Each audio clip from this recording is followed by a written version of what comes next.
Good day. This is Audrey Forey. I am the Special Education Literacy Coach with the Manitoba First Nation Education Resource Center. I'm going to be doing a land-based literacy learning from the land webinar featuring a friend of mine, Rhonda Cook, who is the land-based coordinator in Sapotaweyak. I'll be following a 6 seasons land-based education model. So throughout the workshop, the webinar, you'll see examples from each of these seasons. Examples of activities under each of these seasons. The overview of this webinar is to cover a community-based program through the Jordan's Principal program in Sapotoweyak Cree Nation. And also I'd like for the viewers to see how a holistic model of education can follow certain quadrants, as you'll see later, and how following the seasons can assist with language, culture, social and emotional development.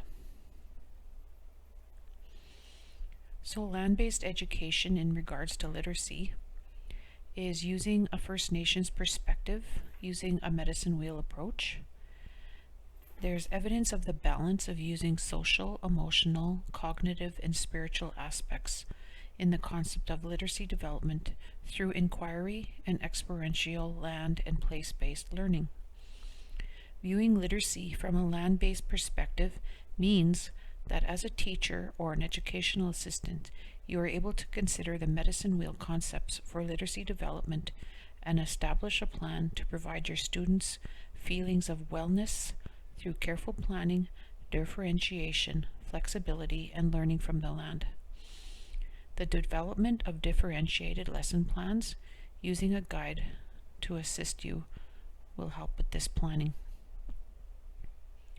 The sharing of activities through monthly planning or lesson plans while planning with land-based intentions is also an intention to have. Here is a chart labeled the Developmental Outcomes and Skills Chart. These skills can be developed in each of the 4 quadrants, including language and literacy. So the 4 quadrants that we will be making reference through this webinar, through many of the pictures, is the physical, the cognitive, the social, the emotional, which I'll be terming as them to be together, and the spiritual aspects.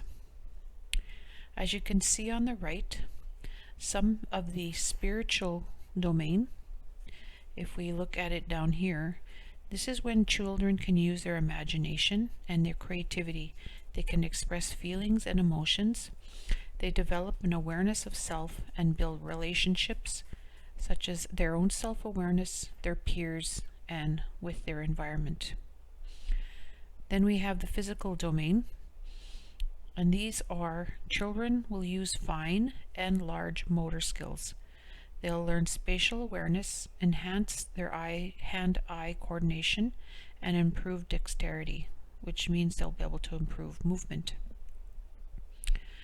The social emotional quadrant includes children that can gain a sense of comfort and security. They're empowered, they build confidence, they develop problem-solving skills, they engage in cooperative play, and they learn teamwork. And then finally, the 4th domain is the cognitive domain. So children are thinking and reasoning. They develop problem-solving skills, plan and test ideas, build focus and attention, engage in pretend or imaginary and sensory play during these activities. They use language, they learn concepts, and they also develop math and science skills. So when we're looking at these 4 domains, I want you to keep in mind these 4 quadrants when we're looking through the photographs. So the first one I'd like for you to think about is that spiritual domain. And in here are some of the skills that can be developed for the spiritual domain. So, for example, learning about like the land, learning about who they are, learning about many different activities that help them connect to who they are as a person. So how it is that they feel inside themselves. Like they may have an interest in the environment. They recognize nature's beauty. Everything that helps them to connect themselves to their land, to their language, and to their people. In the physical domain, that one's pretty evident. You'll be able to see in many of the pictures. So things like climbing, lacing, cutting with scissors, stringing, pouring, beating, cutting, strength, speed, things like that you'll see throughout the pictures. And then if we go down to the bottom right, the cognitive. So with cognitive, again, that's in a way when you'll see the pictures, you'll see things like listening, testing ideas, counting, recalling, problem solving, labeling, following directions, predicting, communicating, understanding concepts that are given to them, and really, and most importantly, is enhancing their vocabulary, their language, and just being able to learn about being on the land and survival skills. And then finally, the social and emotional quadrant.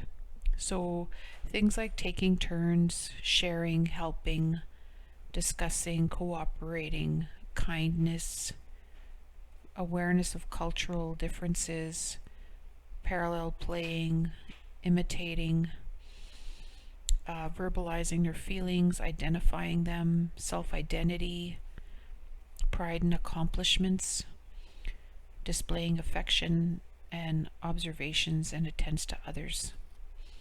So those are the 4 quadrants that we'll be looking at throughout the photos. So I'd like to just acknowledge Sapotoweyak Cree Nation is a community that is located just past Dauphin, and it's north of Swan River. I'm not sure many people are aware of the community and its location, but I would say that it is northwest of, if you're looking at it from Winnipeg in that area. You'll see pictures of students, staff, and resource people who are taking part in all of these land-based programs and activities.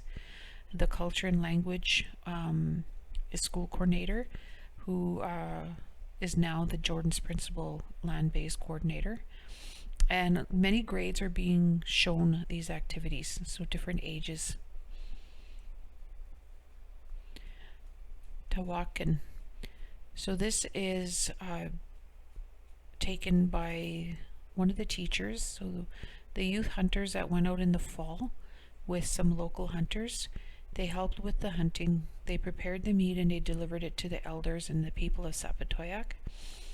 This school cultural activity has been ongoing now for 3 years, and it still continues. So just take some time and think about what is being taught from those 4 quadrants. When you think about the social emotional quadrant, what is being taught from that quadrant? So things like cooperating and empathy, in helping, awareness of their cultural similarities and differences.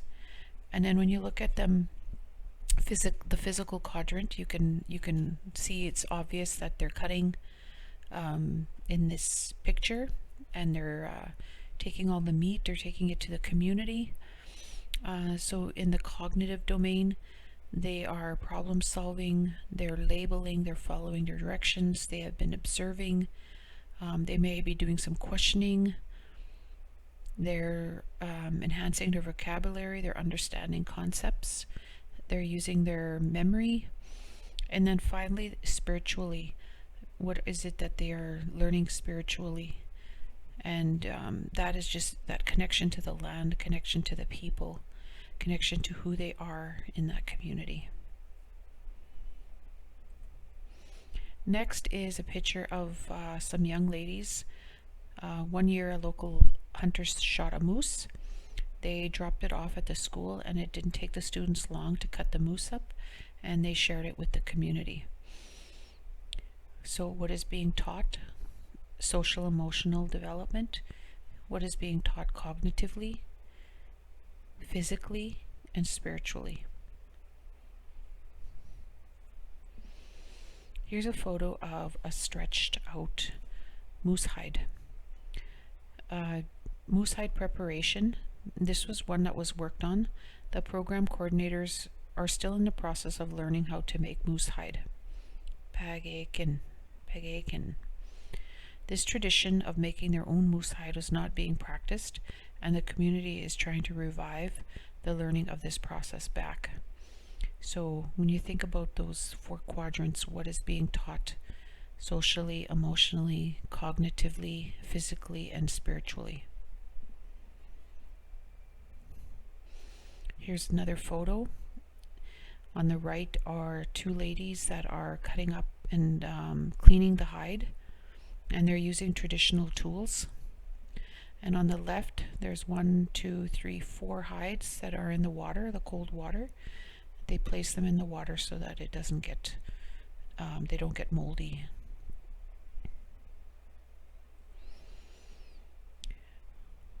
Minoskamen aquasikuan. So there's 2, during 2 seasons, they are doing a lot of outdoor cooking and traditional food preparation. In the fall and the spring, the program cooks whatever meat that is available in the community. For example, if it is fall, it could be moose or deer meat that is cooked. If it is during the spring months, it could be geese, ducks, fish, and fried bannock. So right here you can just see, spiritually, emotionally, socially, what's happening in this picture. Just very happy to be outside, enjoying the weather. Newehi kanek. Moose meat. So this is pemmican making. They dry the meat and they crush it with dried berries. It's very nutritious, gives a lot of good energy, and can be stored for a long time. The word pemmican, which itself is derived from the word pime, which is fat and grease. So those are the ingredients also in there. The students are learning traditional methods of preparing meat, storage, and the history. What are they learning holistically, spiritually, cognitively, social, emotionally, and physically while they're preparing this meat?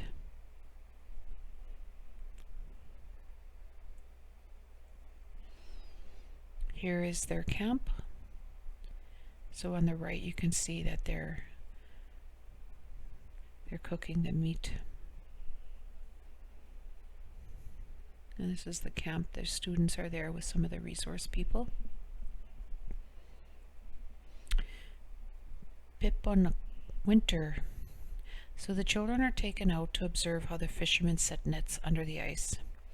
They learn also about ice safety, winter clothing, so survival, fish species that are caught, and fish preparing.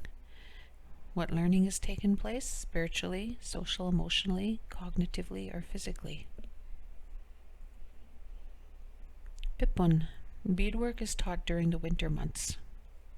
The students did not get too far with this skill, and the coordinator felt that they still have a lot to learn. But it's still a very good attempt. During the winter time, the community has various gatherings, such as a youth, girls, or women's gathering. Resource people attend and help with sharing circles, sweat lodge ceremonies, pipe ceremonies, and traditional teachings.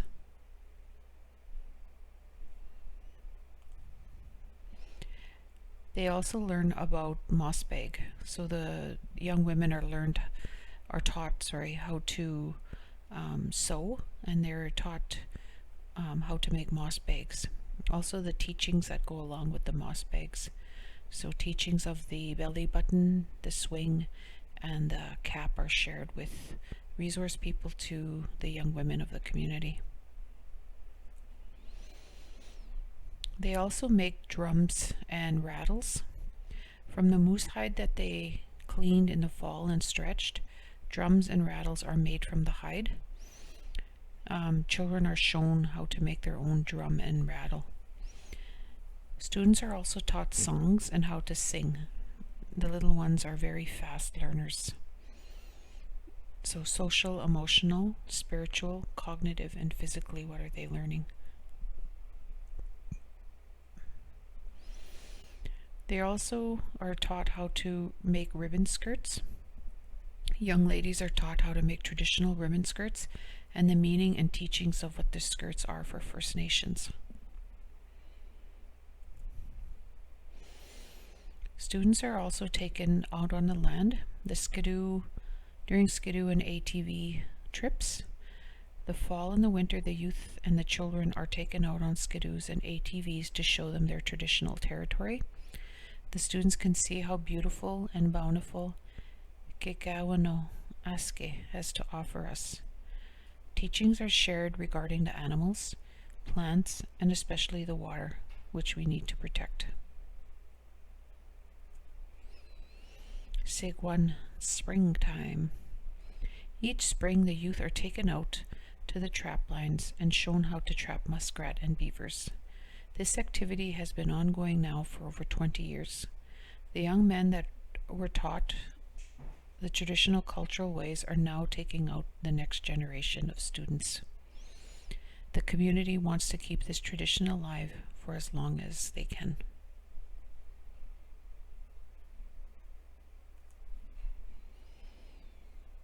Here are some resource people in the community with students. They take them out trapping and goose hunting. They take them out on the land. They show them how to do all that.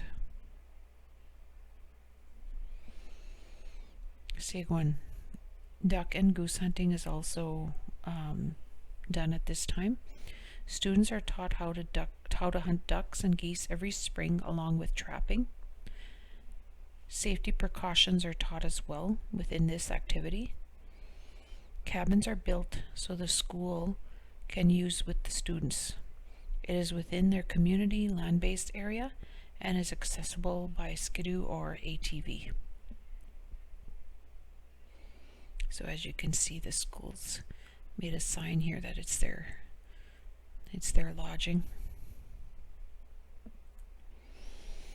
Bear grease is another activity that their students are shown. As you can see in the back, the hide is is drying over here, moose hide. In another area, students are taught how to make bear grease, and they offer it to the community people, whoever is in need of some. In this photo, the young ladies are learning how to make it. Often a bear is given to the program.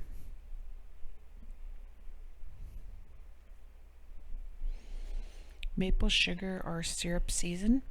Every spring, 3 camps are started that are run by women elders along with their helpers.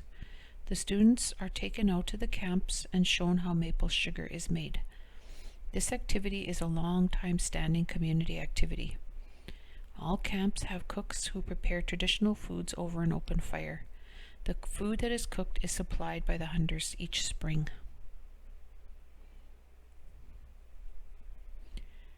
Sisipasquet. Sisipasquatoko uchi. Maple trees. Sorry about that, my language is not fluent. This sugar has been made for many years by our elders before us. Coordinator remembers her nuka making these when she was young. Now the community is passing this knowledge on to their youth and their children. Nipin, summertime. Even though school is out in the summer, students can be taken out and shown how to pick sage.